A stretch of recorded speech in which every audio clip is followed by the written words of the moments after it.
Welcome back. This is going to be our last video for creating the head for Captain Blender and putting it on the body. Before we get started, let's go ahead and rename our file. So let's give it a file save or save as, and go from our last one. We'll make this one Captain Blender Lesson 5D. Alright, now as you can see from the last video, I've spent some time moving around some edges, creasing some edges, trying to help define the face the best I can. Kind of rounding out that side of the head here, bringing out the cheeks a little bit, defining the chin. So I encourage you, before you start this lesson, make sure you've spent some time to really form this head and get it as close to the drawing as you can possibly get. And now we can move on. Let's start with the eyes. To do the eyes, we're going to first make sure that our 3D cursor is right here in the center. So I'll Shift S, cursor to world origin. And we want to be in object mode, so we can make this a separate object. Let's go Shift A, and under mesh, let's choose UV sphere. Now we can see quite large here. We'll go ahead and scale it down a little bit. And we want to bring this upwards, so very important, make sure when you grab it that you hit it on the Z and slide it on up here close to the eyes.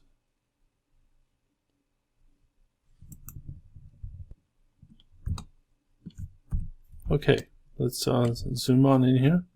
I'll continue to scale this till we get the approximate size of the eye. And now again, with the sphere still on the Z axis, let's go into edit mode. And now we can grab it and move it along the X. And we're going to start positioning this eye. Now, just for the sake of materials, it would be nice if the center of the sphere was also kind of pointing at us. So I'm going to go ahead and rotate this on the X 90 degrees.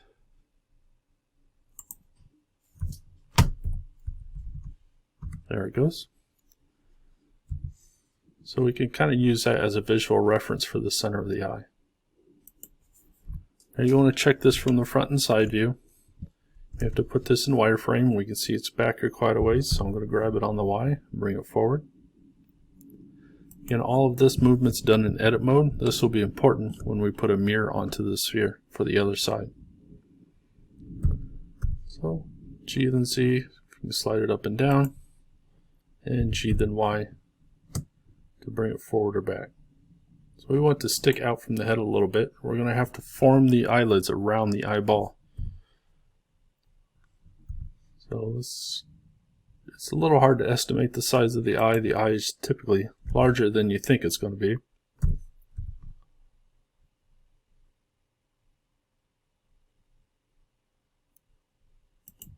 I'm going to bring it in just a little more.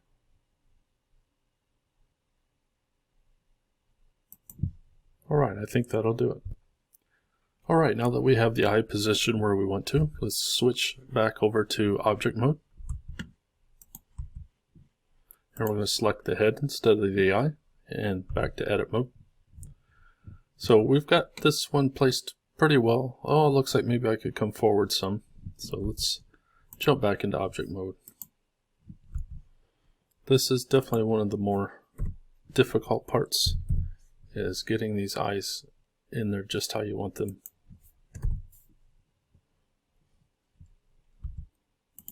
Alright, back to object mode.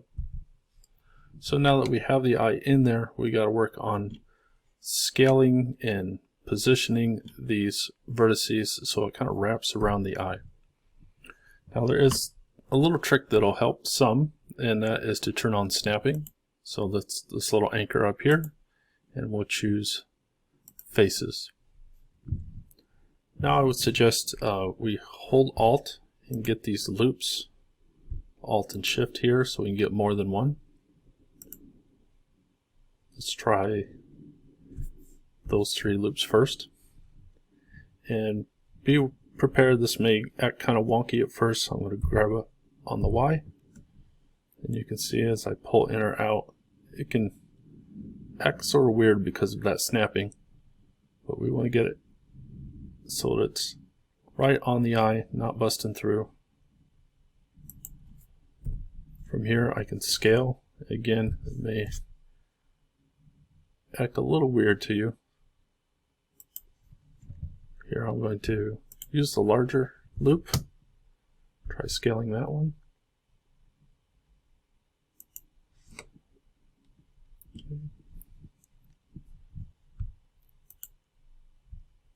So this one takes, again, a lot of playing around with it until we can get something we're satisfied with. Another selection you might try is circle select. I can see the bottom here is sticking out quite a bit more than the top, so I'll use circle select to get these vertices down here on the bottom. Right click to cancel the circle select.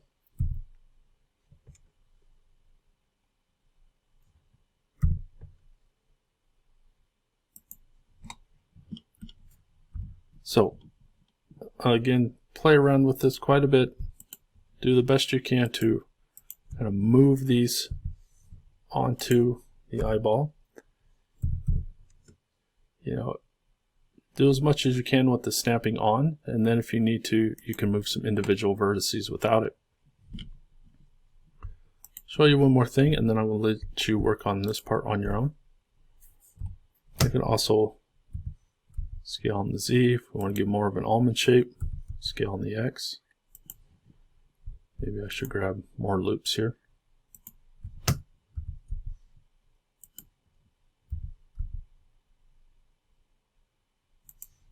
Okay, so it's definitely a process. We got to continually to work on this. So I'm going to pause mine here and give you a chance to work on yours.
Alright, once you get something that you're happy with, it's time to duplicate this eye. I know this part right here can be quite maddening. There are definitely a few spots here where I feel like it could be a little better. You know, this one here could be brought forward a little more. I would try to do most of it with the snap cursor on, or snap to the faces, but eventually you want to turn this back off. Alright, now we're going to duplicate this eye by going into object mode. Then we might as well go ahead and shade smooth.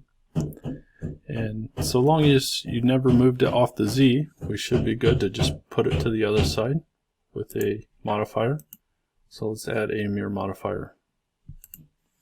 Alright, so now we have the two eyes. Let's go ahead and parent these to the head. So make sure they are selected, hold shift and select the head, and control P and set parent to object. Now if we grab the head, the eyes should come with it. We want to bring back our body, so we can do it all H. Bring back the body. And we're going to go ahead and place this head now into the body. So with just the head selected, let's grab on the Z. And you can see how it's just, when I want to get it just down enough to where it shows all the mesh on the bottom. Check your right side, you may need to push it back a little. Make sure it's centered in there as best as you can. and you could then come back in if needed and adjust these loops around the collar as well to form that up around the neck. I'm pretty happy with how it looks right there though. So our next step, once we've got everything together, let's go ahead and get our render of our figure. So quick save. And now it's time to do our renders. So let's come over here to our scene and render engine. Let's set it to cycles. And we'll come over here and take a look at what we got. Looks like we could use a little more lighting. So let me first, in object mode, let's bring this light up front. Now, an ideal way to do your lighting is what's called 3-point lighting. Let's get to the lighting tab and top view. Now, 3-point though is done with a spotlight. So I'm going to scale this down and start rotating this to point at the figure.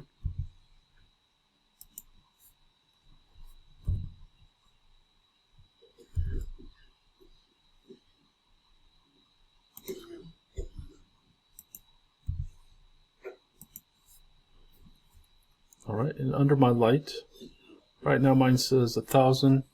We'll go ahead and keep it at that. I'm going to, from a top view here, let's duplicate this light. Maybe scale this one down a little more and rotate it. So this is called our fill light. The first one's called our key light. And this one we don't want as strong. Let's bring it down half. So I'll make this one 500. Maybe even, let's try 250. Alright, so it leaves a little shadow on this side, but it's not, it fills in some of those shadows. And now we need one more, so we're going to duplicate this again. Bring it behind him and rotate it.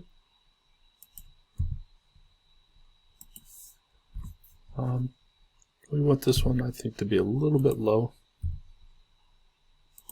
Go ahead and scale it down some. And this one, let's try 250, see how it looks. Alright, let's see it from our camera. We want to get our camera in place. So I'm going to do a shift till. And let's start putting this in frame.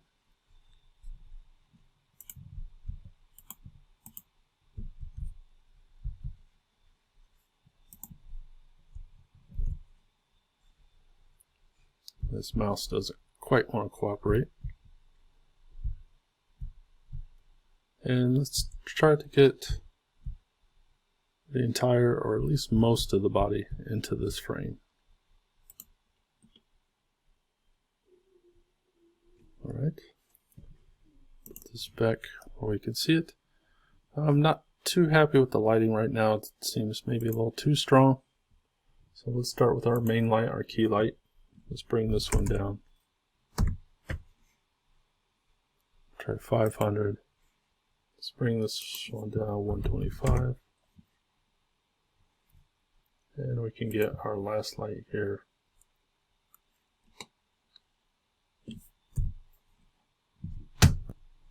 Alright, now just so these lights kind of get in my way.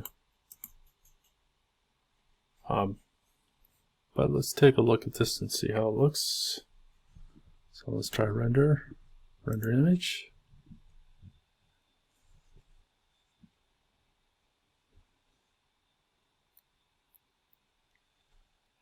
So you're going to want a front view render and a side view render.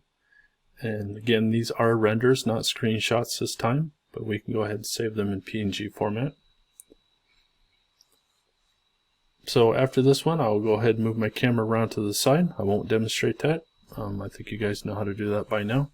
And we'll have Captain Blender done. In our next lesson, we'll show you particles and materials so we can start giving colors to the character and hair. Alright, when you've got this all in, go ahead and turn it in for lesson 5.